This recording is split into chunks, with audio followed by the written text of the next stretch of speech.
nga po ibig sabihin, yung national and international standard sa preparation sa disaster risk and reduction management program ng city ay compliant tayo.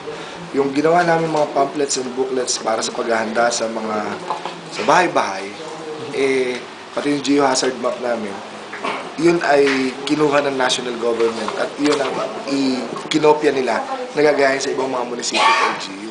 Meron dito. So kahapon, nasa UP ako, umattend ako doon sa ENCORE, ENCORE, kasama ang Save the Children and Australian Aid. Dahil isa ang malolos sa nakikita nilang nag-aayos doon sa mga child-friendly disaster risk and management program natin. Kasi binababa namin sa mga bata yung pagtuturo kung paano makaiwas sa sakuna eh.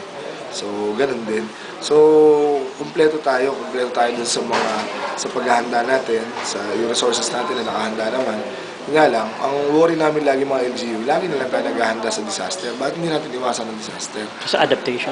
Oo, dapat disaster, maiwasan. Paano maiwasan yun? Kailangan natin ng infrastructure.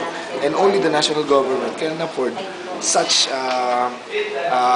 gigantic and enormous infrastructure programs that will serve as deterrent dun sa mga problema natin sa climate change.